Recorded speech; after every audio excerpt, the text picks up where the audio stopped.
आरत गाऊं, कुंज बिहारी तेरी आरत गाऊं। मोर मुकुट प्यारी शीस सोहे, मोर मुकुट तेरे शीस पे सोहे। प्यारी बंसी मेरो मन मोहे, प्यारी बंसी मेरो मन मोहे।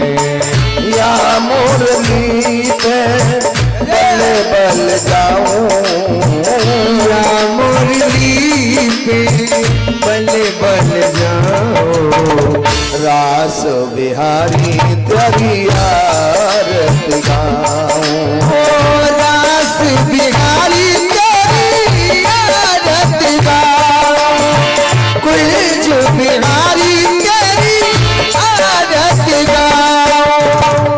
चरणों से निकली है गंगा प्यारी, चरणों से निकली है गंगा प्यारी। जिसने सारी दुनिया तारी, जिसने सारी दुनिया तारी। श्री चरणों के मैं दर्शन पाऊं, इसी चरणों के मैं दर्शन पाऊं।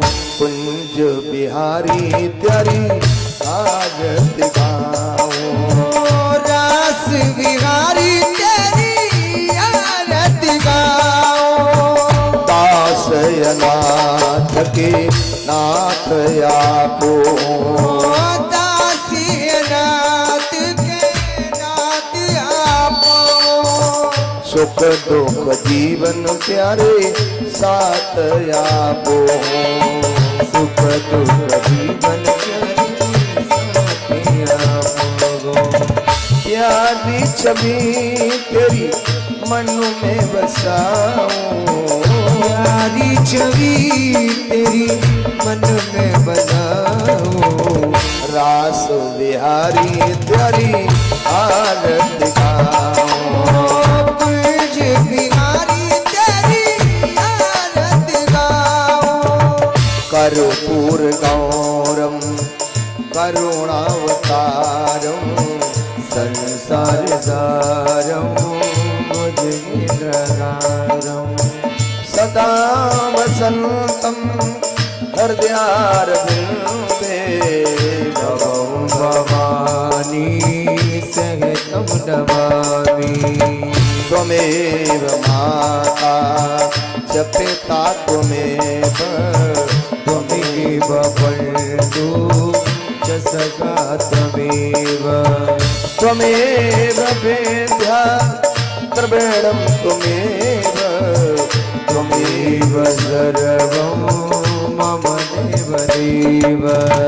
कुंज बिहारी तेरी आरत गाऊं, तेरी आरत गाऊं, तेरी आरत गाऊं। बोले सद्गुरुदेव भगवान की जय हो। सभी मेरे भाई बहन शुभ स्थान को सुशोभित करें, अपने स्थान पर बैठ जाएं।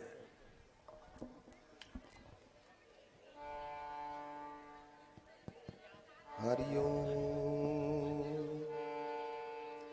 गजाननं भूतगणाधिसेवितं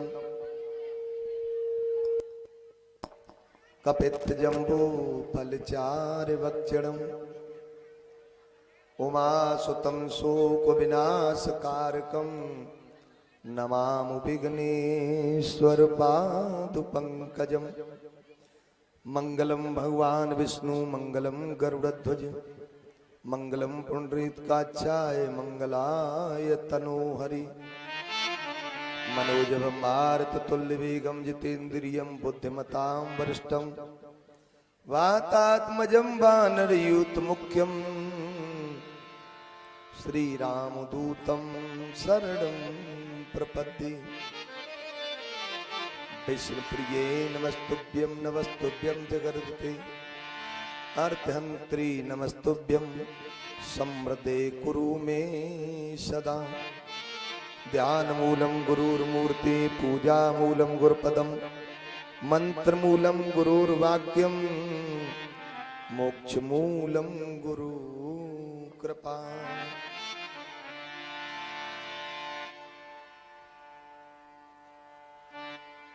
हरि गोविंद हरे गोपाल हरे गोविंद हरे गोपाल हरे गोविंद हरे गोपाल हरे गोविंद हरे गोपाल हरे जय जय प्रभु दीन दयाल हरे जय जय प्रभु दीन दयाल हरे जय जय प्रभु दीन दयाल हरे जय जय प्रभु दीन दयाल हरे जय जय राधा रमण हरि बोल जय जय राधा रमण हरि बोल जय जय राधा रमण हरि बोल जय जय राधा रमण हरि बोल। छोटी छोटी गैया छोटे छोटे ग्वाल छोटी छोटी गैया छोटे छोटे ग्वाल छोटी छोटी गैया छोटे छोटे ग्वाल छोटी छोटी गैया छोटे छोटे ग्वाल छोटो सो मेरो मदन गोपाल छोटी छोटी गैया छोटे छोटे ग्वाल छोटो सा मेरो मदन गोपाल छोटी छोटी गैया छोटे छोटे ग्वाल छोटी छोटी गैया छोटे छोटे ग्वाल अरे छोटो सोरी मेरो मदन गोपाल छोटी छोटी गैया छोटी छोटी ग्वाल छोटी छोटी गैया छोटे छोटे ग्वाल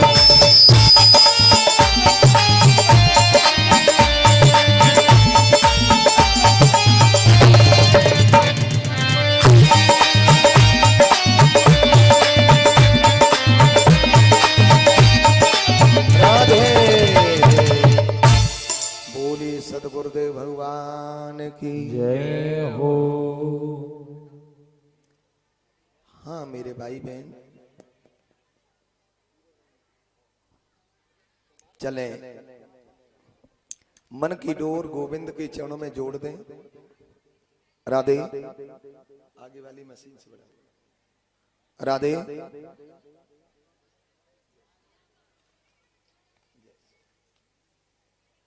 राधे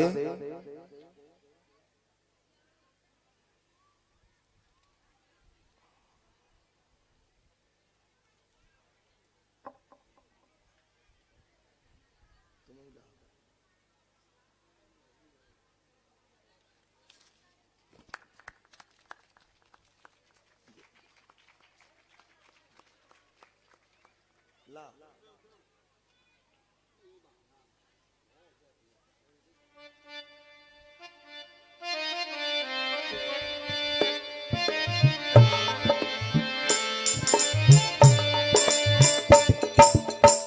बोली सदगुरुदेव भगवान की जय हो। हाँ मेरे भाई बहन देखिए कल आपने कथा श्रवण किया बलि महाराज पर वामन भगवान की कृपा हुई तो भगवान के अवतार तो 24 हैं और 24 अवतार हमारे लिए वंदनीय है। लेकिन मानव चरित्र से जुड़े हुए 2 ही अवतार हैं, वो है राम और कृष्ण। तो यहां श्री परीक्षित जी ने कहा है गुरुदेव मुझे राम कथा श्रवण करा दो। तो श्री सुखदेव जी वर्णन कर रहे राजन राम कथा तुमने विस्तार से तो हल को कम कर विस्तार से तो तुमने संतों से पहले सुनी है। अब राम कथा में आपको श्रवण कराऊं थोड़े ही शब्दों में और भागवत में थोड़े ही शब्दों में राम कथा पूर्ण है। दर्शन करते हुए। क्यों कि 7 दिन के अनुष्ठान में राम चर्चा के लिए समय का अभाव रहता है, लेकिन फिर भी हम कोशिश करते हैं कि 2-3 घंटा राम कथा के लिए हम कोशिश करके प्रयास करते हैं। तो चलिए, श्री सुखदेव जी वर्णन कर रहे हैं, राजन नारायण के पुत्र हुए ब्रह्मा जी। कितना प्यारा वंश है जिसे कहते हैं सूर वंश। जिस सूर वंश में हमारे राघवेंद्र का प्रागट्य हुआ है। नारायण के पुत्र हुए ब्रह्मा जी, ब्रह्मा जी के पुत्र हुए मरीच, मरीच के पुत्र हुए कश्यप, और कश्यप के ही पुत्र हुए हैं सूर्य नारायण। सूर्य नारायण का एक और नाम है, उन्हें हम कहते हैं विवस्वा। वास्तविक सूर्य नारायण का नाम विवस्वा नहीं है, क्योंकि सूर्य वंश उनसे ही प्रारंभ हुआ है। सूर्य नारायण के पुत्र हुए, उनका नाम है वैवस्वत मनु। वैवस्वत मनु महाराज के पुत्र हुए प्रद्युम्न। ये शिवजी के आश्रम में चले गए। अंत में श्रापित जगह होने के कारण इन्होंने स्त्री बन गए, तो इन्होंने अपना शरीर त्याग दिया। तो वैवस्वत मनु के मन में बड़ी चिंता हुई, तो इनमें 10 पुत्र पैदा हुए इनके। सूर्य वंश के एक और प्रतापी राजा हुए हैं, इनका नाम है नभग।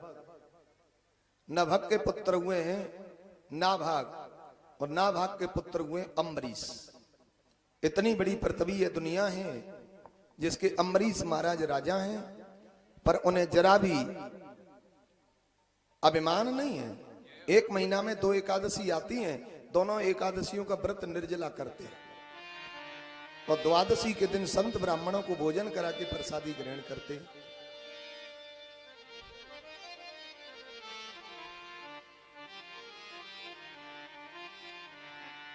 एक बार ऋषि दुर्वासा जी का न्योता कर दिया इन्होंने, अम्बरीश महाराज ने। प्रदोष लगने जा रहा था, तो इन्होंने जल और पारण कर लिया, जिसमें दुर्वासा ऋषि ने एक कृत्य पैदा कर दी कि राजा अम्बरीश को जला दो। तो भगवान अपना अपमान सहन कर सकते हैं, लेकिन उनके भक्त का कोई अपमान करता है तो मेरा गोविंद उसे सहन नहीं करता। भगवान ने अपना चक्र भेज दिया दुर्वासा ऋषि के पीछे। तो दुर्वासा ऋषि त्रिलोकी में भागे, कहीं उन्हें शांति नहीं मिली। तब आकर के राजा अम्बरीश से कहा कि मुझे बचाओ। तब राजा अम्बरीश ने कहा कि हे चक्र, मैंने संत ब्राह्मण भगवान एक स्थान पर रखे हों तो आप शांत हो जाओ। चक्र शांत हुआ। दुर्वासा ऋषि ने आशीर्वाद दिया और कहा कि अहो अनंत दासान महत्वम दृष्ट पद्मे कृतागसोप्यदम राजन मंगलानि समीहते। आज मैंने भक्तों का महत्व जाना है। इसी सूर वंश के एक प्रतापी राजा हुए हैं, इनका नाम है यवनाश। पर यवनाश का कोई पुत्र नहीं हुआ, क्योंकि सूर वंश की एक विशेषता रही है। सूर्य नारायण से लेकर महाराज श्री दशरथ जी तक बिना यज्ञ के किसी राजा के घर में पुत्र पैदा नहीं हुआ। और चंद्रवंश की विशेषता रही कि बिना लड़ाई झगड़े के चंद्रमा से लेकर भगवान कृष्ण तक किसी राजा का विवाह नहीं हुआ। दोनों वंशों की विशेषता रही है। तो यवनाश के कोई पुत्र नहीं हुआ, तो उन्होंने यज्ञ किया। यज्ञ में ब्राह्मणों ने कलश में एक जल रखा। उस जल को अचानक गलती से यवनाश ने रात्रि में पी लिया, प्यास लगे। ब्राह्मणों ने कहा ये तुमने गलती कर दी, ये जल तो तुम्हारी पत्नी के लिए था, इससे ही तो पुत्र पैदा होता। बोले अब क्या होगा? बोले अब ये होगा कि तुमने जल पिया है तो तुम्हारे ही पुत्र पैदा होगा। बोले हम बचेंगे कि मरेंगे? बोले गोविंद जाने। समय आने पर यवनाश का पेट चीड़ा तो एक पुत्र निकला, बालक निकला। दैव इच्छा से उनके भी प्राण बचे रहे। लेकिन अब वो पालन पोषण कैसे हो कि दूध कहां से आए? बालक रो रहा है तो देवराज इंद्र को बुलाया देवताओं। इंद्र ने अपनी उंगली उस बच्चे के मुंह में लगाई, कहा दूध पी ले, मान जा। मान जा कहा, इसीलिए आगे चल के उस बालक का नाम हुआ मानधाता। मानधाता के पुत्र हुए मुचकुंद। इनको भगवान कृष्ण ने मथुरा से दौड़ के राजस्थान जिला धौलपुर में आके के मुक्ति का मार्ग बताया ये कथा अभी परसों आगे आएगी। मेरे भाई बहन, इसी सूर वंश के मानधाता के वंश में राजा हुए त्रिबंधन, त्रिशंकु हुए, हरिश्चंद्र हुए। हरिश्चंद्र तो ऐसे हुए कि इन्होंने सत्य के लिए पत्नी पुत्र खुद को बेच डाला, लेकिन अपना धर्म नहीं छोड़ा। इसी सूर वंश में एक राजा हुए, इनका नाम है बाहुक। कई रानी है, तो यज्ञ किया, तो यज्ञ का इन्होंने प्रसाद जो बड़ी पत्नी है बाहुकी को खिला दिया। अब बाहुकी के उधर में बालक आया तो अन्य रानियों को सौतिया डहा हुआ कि जब हमारे पुत्र न हुआ तो इसके भी नहीं होना चाहिए, तो क्या करें। अन्य रानियों ने सलाह विचार करके उस रानी को जहर खिला दिया जिसके गर्भ में बालक पल रहा था। लेकिन गुरु श्री वशिष्ठ जी को पता चल गई, तो गुरु वशिष्ठ जी ने वो बालक मरने नहीं दिया, मंत्र शक्ति से घर की टिकिया, जय श्री राधे, जय श्री राधे, पधारिए। घर की टिकिया, आइए, घर की टिकिया बनाकर और बच्चे के सिर पे खोपड़ी पे लगा दे, तो घर की टिकिया उसका जन्म हुआ। घर की टिकिया साथ आई, तो घर के साथ में जन्म होने के ही कारण उस बच्चे का नाम हुआ सगर। बताइए, सगर महाराज की दो पत्नी हुई, एक का नाम है सुमति और एक का नाम है केसरी। तो केसरी के तो एक पुत्र हुए असमंजस। सुमति रानी ने 60,000 पुत्रों को जन्म दिया। उस 60,000 सगर के पुत्र जब उन्होंने भगवान कपिल का अपमान कर दिया, तो कपिल जी की दृष्टि से ही वो 60,000 जल करके भस्म हो गए। तो असमंजस के पुत्र अंशुमान होते हैं।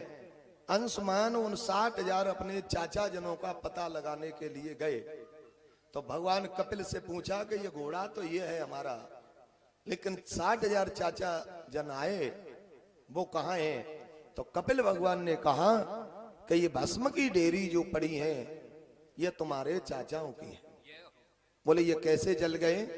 बोले कोई न काऊ सुख दुख कर दाता, निज करत कर्म भोग सब भ्राता। अपने कर्म के अनुसार। तो कि इनका उद्धार कैसे होगा? बोले स्वर्ग से गंगा धरा पर उतर के आए तो इन्हें सदगति मिलती है, मिल सकती है।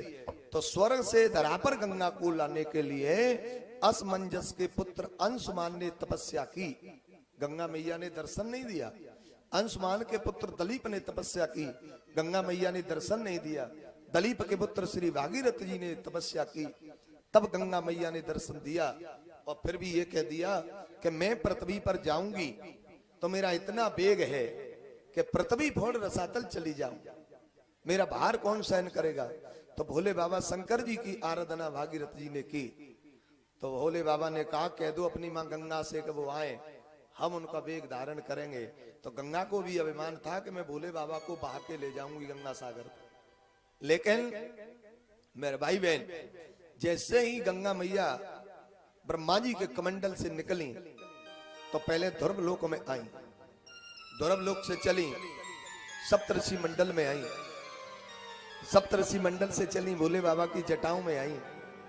100 वर्ष जटाओं में भ्रमण करती रही, मार्ग न मिला। तब कहा भोलेनाथ मां गंगा को बाहर निकालो, मुझे अपने पितरों जनों का कल्याण कराना है। तो गंगा मैया भोले बाबा की जटाओं से निकलती हैं तो सुमेरु पर्वत पर आई, सुमेरु पर्वत से चली हिमालय पर आई, हिमालय से चली बड़े बड़े शहर तीर्थ गांवों को पवित्र करती हुई और गंगा सागर क्षेत्र पधारी।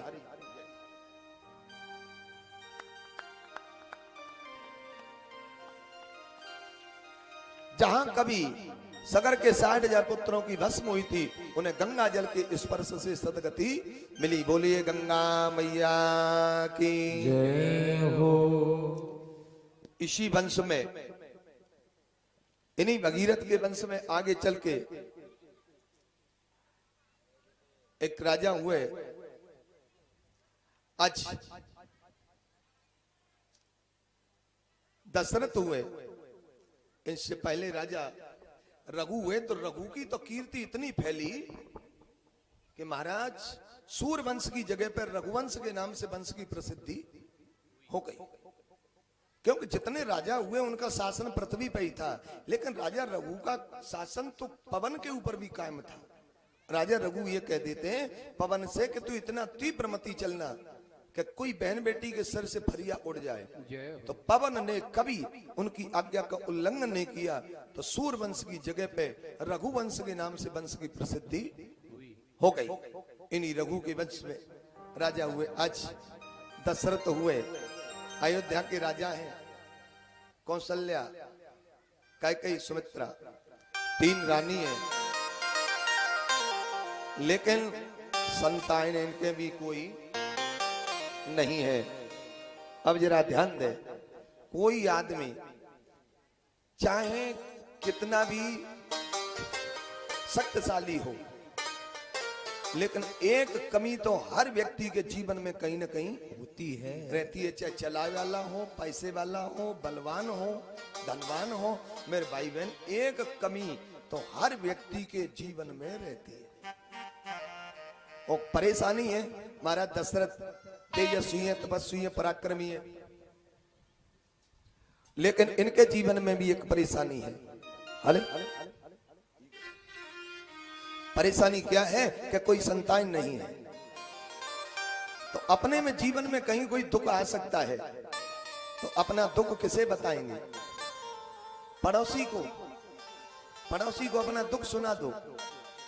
संसार का नियम है कि पड़ोसी तुम्हारा दुख यहाँ सुन लेगा और घर जाके तुम्हारी हंसी उड़ाएगा। और दुख ही नहीं, सुख भी मन सुनाना।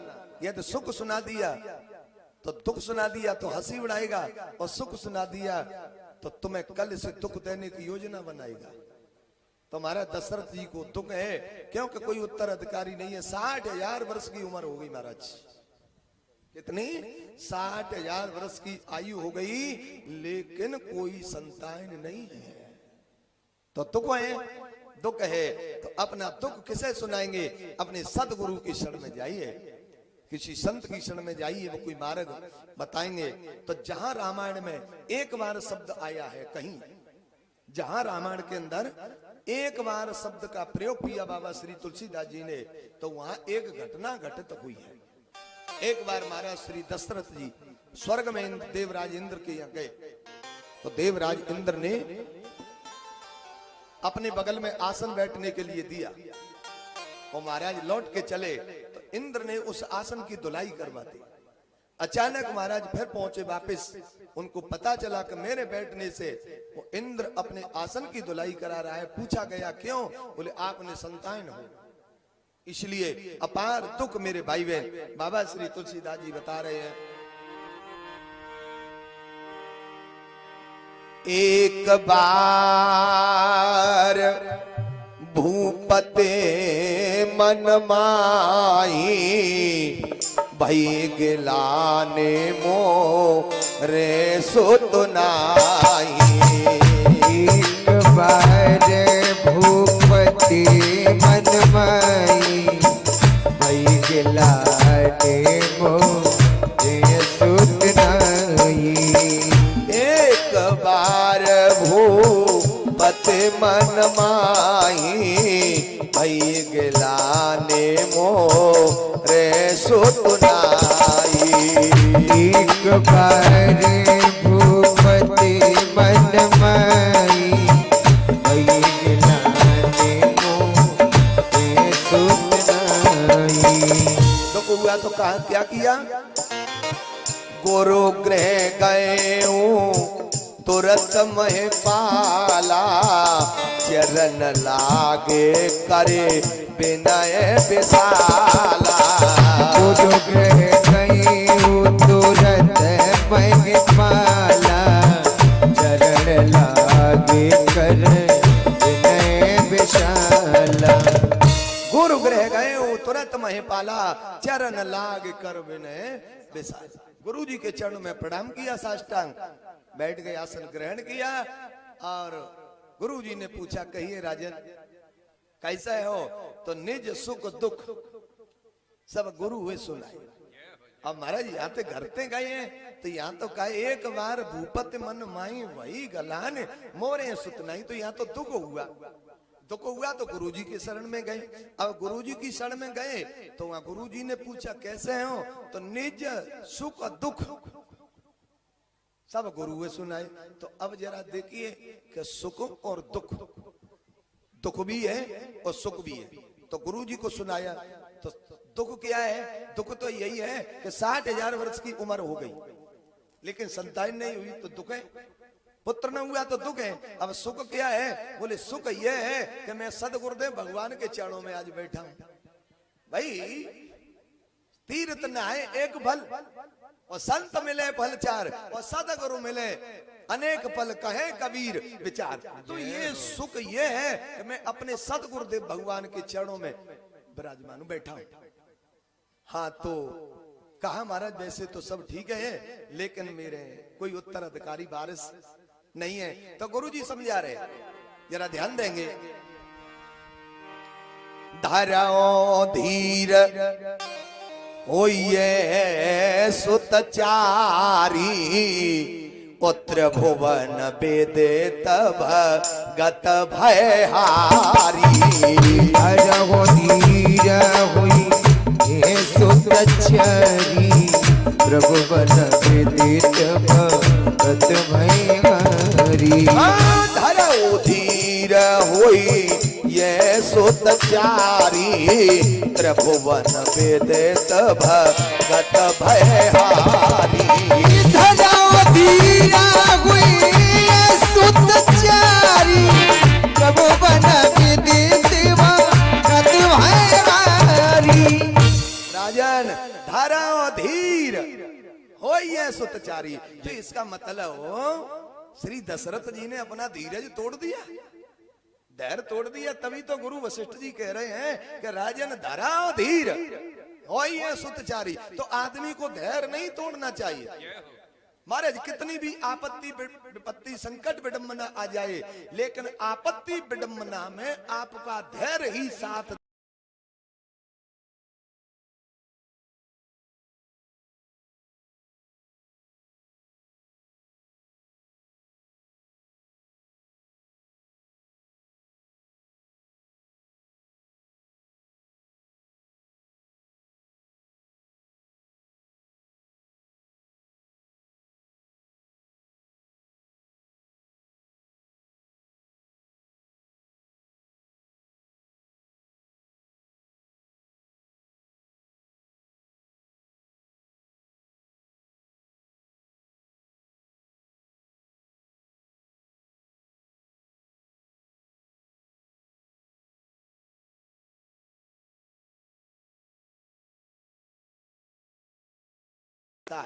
धीरज धैर्य तो पावे पार। महाराज आपत्ति में आदमी को धैर्य नहीं तोड़ना चाहिए। तो इसका मतलब है श्री वशिष्ठ जी कहते हैं कि राजन धरो धीर, तो धैर्य तोड़ दिया। क्यों तोड़ा धैर्य? धैर्य इसलिए तोड़ा कि दशरथ जी और कौशल्या कोई साधारण मनुष्य नहीं है।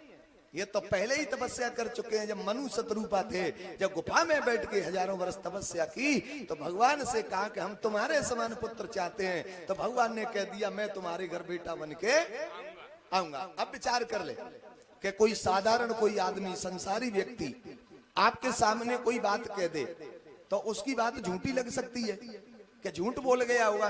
क्या भगवान पे भी भरोसा नहीं करना चाहिए आदमी को? जब स्वयं भगवान कह रहे नारायण के मैं तुम्हारे घर पुत्र बन के आऊंगा जी।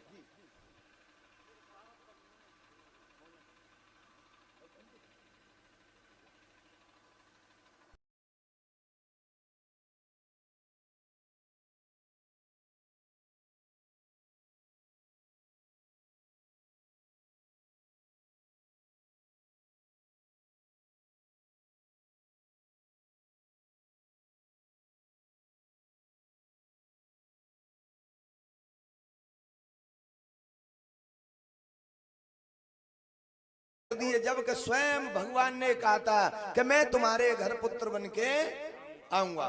तो कोई साधारण व्यक्ति आपसे किसी काम के लिए कोई कह दे तो हो सकता है संदेह कि झूठ बोल गया होगा। तो भगवान की बात में तो भरोसा करना चाहिए। जब भगवान ने कह दिया फिर धैर्य तोड़ा। एक बात। दूसरी बात जरा ध्यान दे, घर में संतान नहीं है तो पति को दुख होगा कि पत्नी को भी होगा।